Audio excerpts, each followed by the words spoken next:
Hello and welcome to Spotlight on Education. I'm Dr. Jon Kopko, Superintendent of the East Brunswick Public Schools, and your host for the program.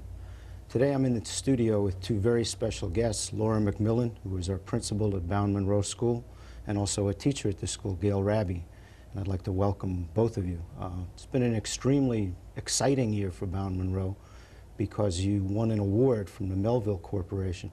And Laura, I'm wondering if you could tell our audience how the school qualified for that award. Sure. I'd like to begin by telling you a little bit about Melville first. It's a corporation that owns a large number of stores. They concentrate in high volume, moderate prices. Stores include Linens and Things, CVS, Marshalls, KB Toys, just to name a few. I guess probably the early part of last year we were notified that they were going to give out grants. I gave the information to the faculty. Gail came up with an idea, ran around the building, talked to various teachers, and the next thing you know, we had a proposal on the table. We sent it in. We were awarded an on-site visit in March, and then we were notified in May last year that we had indeed won a 3-year grant. First year, we qualified for close to $42,000. This year we should be receiving $44,000, and then in the third year about $48,000. Gail, would you describe the details of the project for us? Yes, really the basic idea of our project is really very simple, and it's something that I think most teachers have been aware of for many years. And basically that it's a very good way to learn if you have to teach others. So we titled our grant proposal Learn to Teach and Teach to Learn. And what we're having the children do over a 3-year period is to teach other children formally and informally, large and small groups. And we're having them do the lesson planning and preparation for the lesson, and actually go into the classroom and teach other children. Laura, in addition to the funding, the Melville Corporation is also providing training for our staff. Could you tell us a little bit about that? Yeah, we were really surprised and honored with the type of support that we've been receiving. You know, we thought we were going to get the money and then we would just be left to our own, devices, but they have been with us all along. They have hired a TPI, which is the Philanthropic Institute, to oversee the implementation of the grants. And TPI has set up a wonderful network with us. We've been meeting the staff from the other 8 schools, in addition to educational consultants. They are sponsoring for us conferences twice a year, summer and winter conferences, at which we meet with teams from the other 8 schools. We have an educational consultant, Bill Wason, who comes to these conferences. He also comes twice a year to the schools, touch base with us, see how we're doing, offer suggestions. Oh, in addition to that, they just recently sent Gail and I to New Mexico to visit 2 schools who are doing some similar things, so we get some more ideas. They've sent teachers to workshops. One was Influence Without Authority. They are also currently setting up something for us with a school in Vermont on authentic assessment. So we're finding out as we go along that there's just much, much more to this. Sounds like some great opportunities. It really Excellent. does. Yeah. We have tapes of 2 activities in which the children are caught on camera working together, working cooperatively together. Could you provide us with some background information on what we will be seeing? Sure. The first activity was actually in honor of National Geography Week, and what was happening in that activity is the 4th graders and 2nd graders were working together, and the 2nd graders had chosen a country around the world that they wanted to visit, and they submitted the name of the country to the 4th graders. The 4th graders then went back to the classroom and researched the country from the perspective of a travel agent. They found out such things as currency, language spoken, points of interest, and just all sorts of things you'd want to know if you traveled. And on the day that we're going to view, the 2nd graders and 4th graders are meeting, and the itinerary will be explained to the 2nd grader. The 2nd grader also has arrived with currency to pay the travel agent. The travel agent tried to do a little bit of estimating as far as what the trips would cost. They also prepared visuals. They're using maps, and Overall, it was a very exciting activity. The second graders went back to the classroom and wrote postcards, designed postcards to send back to the travel agency at the end of the activity as if they were actually visiting that country. So that's the first one that we'll view. The second activity is a Native American Studies unit that the 5th grade did, including the 3rd grade. A very basic part of our grant is to have children going cross grade levels.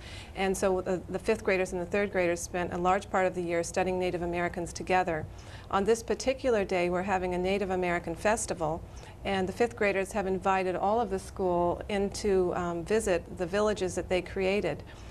They involved the art teacher, the gym teacher, the language arts teacher, social studies, of course, was involved, and it was very integrated as far as a learning activity.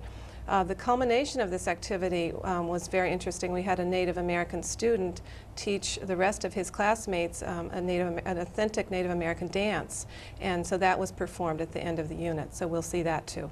Great. Let's take a look at those tapes now.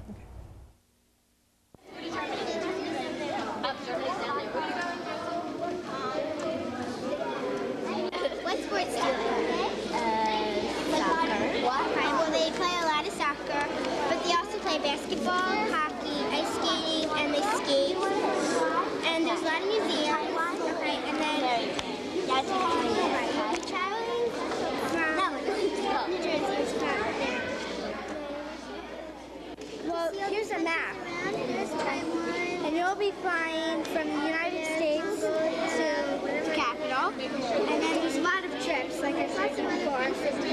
Do you want to choose one now? Okay. So you can fly to the capital, and then to Seville, and around to a lot of the countries. But that's 9 days. How long were you planning to go for? I don't know. Okay. So that would be Won't have any protection like any guns or anything? and your return date is going to be in September. September 2nd.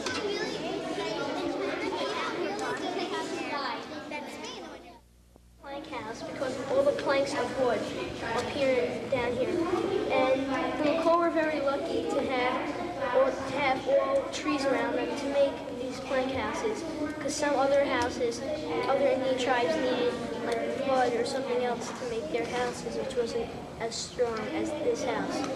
And also, like Emily said, they used totem poles to keep the house up and keep it structured. And the plank house is very big, and they can keep several families inside. I'm going to tell you about the possession stick. This is a possession stick. The Indians used to take it and then they put it in the ground.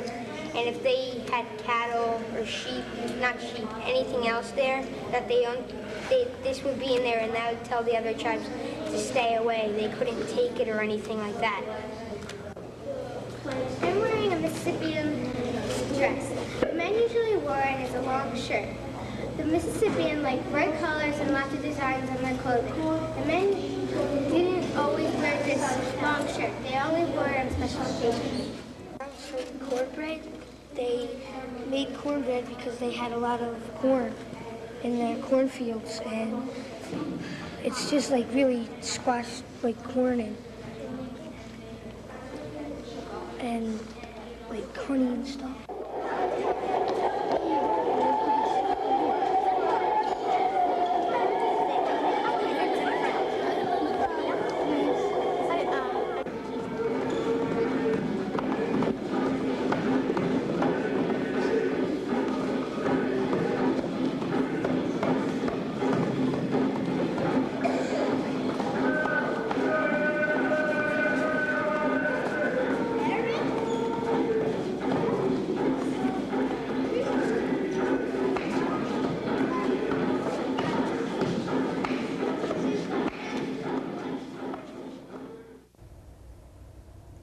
Curious to know how the students are taught to teach the younger children at the school.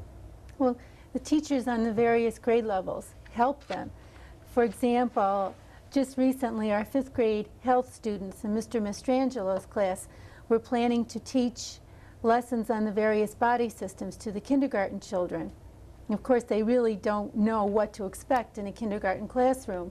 So Mrs. Vaccio kindergarten teacher went in and worked with the fourth graders one day, talked to them about kindergarten children, what they're like, what types of activities work well with them, and really helped them to prepare the lessons. Great. We do have a tape of that activity that we're going to see right now. Yes, we do. The activities that are hands-on are going to be more effective than if you were just to say, these are the lungs, this is the heart. Okay, you're going to have hands-on activities rather than just talking. Think about the way that you learn best. You probably learn best by doing things, by experiences, and that's how younger children, aside from you guys, that's how you really learn best. So that's what you're really going to want to focus on instead of just reading them things, because it's really not going to matter to them. We have a couple of different things, and one of them is we have a big board, and it has a background, a drawing of the face, and going down to the lungs and all the trachea. And we made the body parts, the throat, and all those different things from like paper towel, those paper towels. Okay, so from different recyclable products? Yeah, and we put it all together, and we're going to take a straw, and if we blow through like the nasal passage, there's like a hole, and we put the straw in. Right. And when we blow, it'll go down all the throat, and we have paper bags for the lungs, and they'll expand. And That's a great idea. And we labeled all the numbers, and we have like grapes and colored red for like the alveoli and all those things. Okay, that's a great activity. What other activities are we going to have in the group? We're gonna point out the diaphragm and the naval passage and stuff like that, just so they have a little understanding of what the respiratory system is. Okay. They already know about the lungs and the different passages to get to the lungs. I really think that's going to be too complicated for them to understand. They're only 5 and 6 years old, so they're going to need more of a hands-on type of thing, just like he said. So we're going to need to rethink that. We're the skeleton group, and the first thing we're going to do with the kindergartens is we're going to bring in the x-rays from when we had to get an x-ray taken or something, and we could have them guess what it is, and then we could tell them what part of the body it is. That's a great idea. Good. That'll be fun. And we're also gonna feel your knee and your shoulder and your elbow when you bend it. Okay. See the hinge joints. We're the circulatory system, and we're gonna have the children run in place. Well, first of all, we're gonna have the children take our hearts and feel the regular beat, and then we're gonna ask the children to run in place, and then after that, we're gonna feel the heart and see how fast it went from us, and they're gonna do the same to us. So it's like gonna be rotating. So we're gonna do that. Are you going to take their pulse? Is that what you're saying? Yeah. Or you're going to listen through the stethoscope? Yeah, they're gonna listen to the stuff. And then they're going to count the amount of beats? Yeah, you have to see the object is, see how slow, how normal it was and how fast it was before. Okay. Before the one. Good idea. We're also going to do something with this heart. We're going to show it to them and pass it around. Maybe open it up and stuff. What are some of the other ways that the children prepare to teach other children? Right here you have the students involved in something we're calling student-directed learning, and they have one period each week in which they're allowed to select a project of their interest. They may work with a classmate, they can choose a project to present to others, they can do research, however they want to do it. And here you see students planning lessons for another class. It's been a very interesting dimension for our media center because the students are using the encyclopedia computer. They're also using lots of visuals. They're making overhead transparencies, and they're very involved in all aspects of getting the research done for this aspect. And in many cases, they're going out to other classrooms to present the research that they've done. During the time that the children have been involved in our projects, they've been keeping their own materials in a file folder, all of the lesson plans that they prepared, all of the visuals that they've made. They've even kept samples of student work that they've given out to other students. And right here, they're in the art room working with Valerie Rabinskas, preparing what we call a student portfolio. They're laying it out and trying to present it in an attractive way. Here we have parents assisting us in preparing these portfolios. They've been very helpful throughout the grant process this year. How many do we have out? 39. Right, yeah. Most likely by the parking lot, right. So glue the bottom one first, like this. And then get the shadow And then, show yeah, those up, flap yeah, up under. there, right, okay. Students from Churchill Junior High School also worked with your students in a very special project at the school. What did that involve? Quite a bit. We have Valerie Rabinskas, our art teacher, who's working with Carlotta Miller, 5th grade language arts teacher, Rosemary Monteverdi, an 8th grade English teacher at Churchill. And this is all, and the kindergarten class with Michelle Vaccio. This is all part of a Lincoln Center project. All of the students saw a production of Winnie the Pooh. And now the 8th grade students have been working with 5th grade students to write original stories, many of them fables, which they will then share with the kindergarten students. The fables are going to be put into a booklet and will be kept as part of our permanent school library. Good, we do have a tape of that project that we're going to take a look at now. All right, we teachers are beginning to hear the same kinds of questions coming from many of your groups. So let me do a little to refocus and to redirect you. Remember that the basis for today's meeting is to get the foundation of this story. And that means that you have to have characters that are really developed. Don't just say that you're writing about a seal that's shy. Show us, what does the seal do to show the shyness? What does the seal do or say rather, to show the shyness? Let's make these characters really come alive. If your setting is the jungle and you don't know that much about the jungle, think of where you are. You're in the library. Go to some books that are going to help you get very specific descriptions of a jungle. As far as your plot is concerned, don't worry about writing the story out today. Today you don't even need sentences.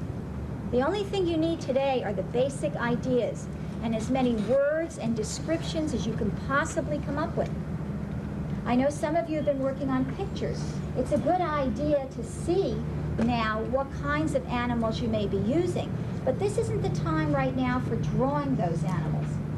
Today is talking and getting down as many details as you possibly can.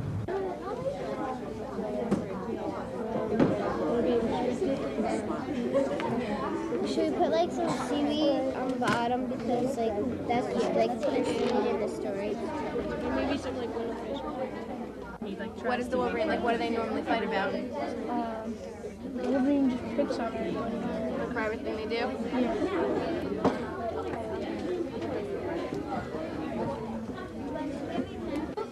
Well, you've had some time to think about, your storyline, your characters, your setting. Maybe one of you would like to share, what your story is going to be about. Richard, would you like to?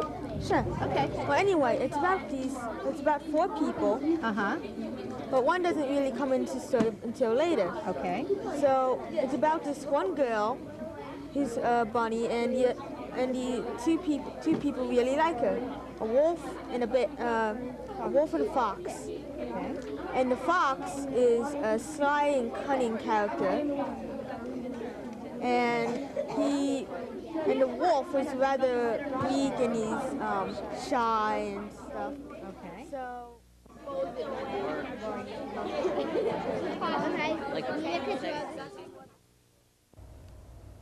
How is the staff involved in planning activities for the grant?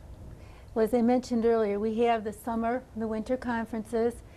Last summer, we had a series of summer workshops right at Bowne-Munro.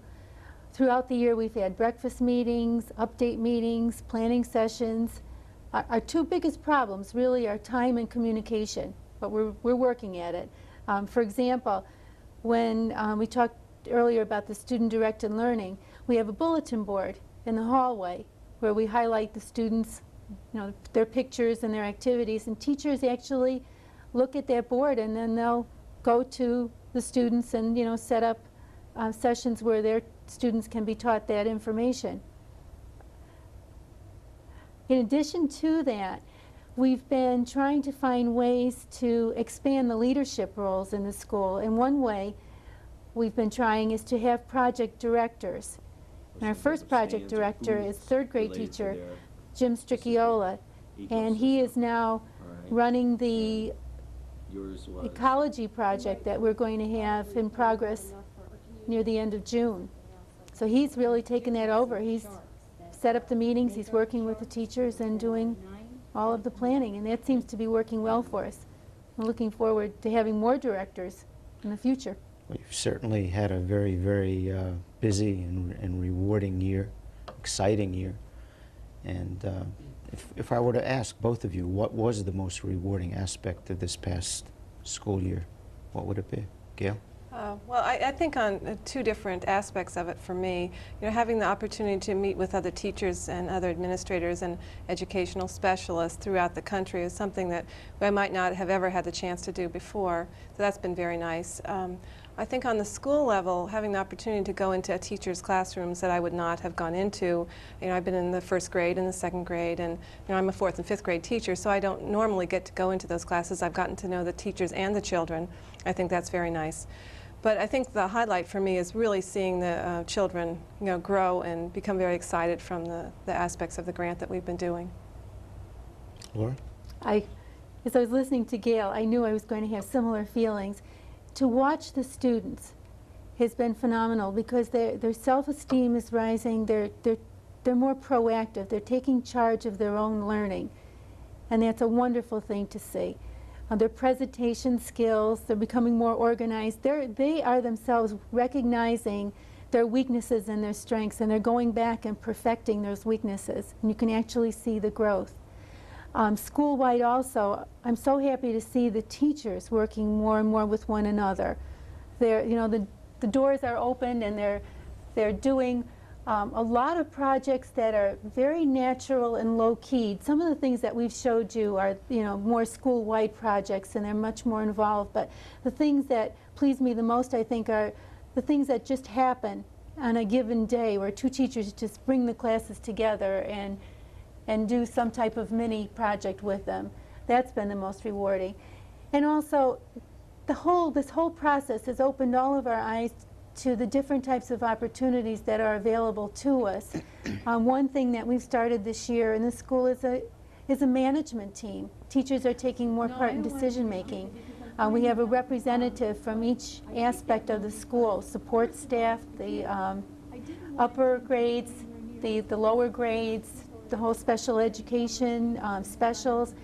So I think there are 6 teachers and myself, and we've been meeting periodically to just discuss all sorts of things, whether it's what would we like to have as the school gift from the PTA, to kind of cleaning up and revising discipline guidelines, and looking forward to some other new projects, student advisory. Mm-hmm. So it's just growing. And what are your plans for next year? To continue to grow in this way. I already started to mention we're looking into doing some type of student mediation. Gail and I saw some of this in effect in New Mexico when we were there. To be able to teach our students to solve their own conflicts and to help others to solve conflicts. I think that that's a skill that they really need, and we'd like to work on that with them. We're also looking forward to possibly having staff members get involved in some type of student advisory, so that each child in the school will have a touchstone, maybe in addition to the regular classroom teacher. And it wouldn't just be classroom teachers. I would have a group, members of the child study team, student assistants. So we're throwing around that idea right now. Well, I'd like to thank both of you for being here today, and I'd also like to commend both of you for the initiative that you've taken in this grant, involving just so many teachers and so many children and parents as well. It's really off to a wonderful, wonderful start, and I think just has such potential, not only for Bowne-Munro, but eventually for the entire school district. So thanks for being here and sharing that with us. To our audience, I'd like to say thank you for watching and hope you'll be with us again next year. This is our last show for the year. We will be having reruns in July and August, and also a reminder that school will begin on September the 2nd in the upcoming school year, and that is before Labor Day. It's a change from previous years. Once again, thank you for watching, and on behalf of the Board of Education, I'd like to wish you a very safe, happy, and enjoyable summer.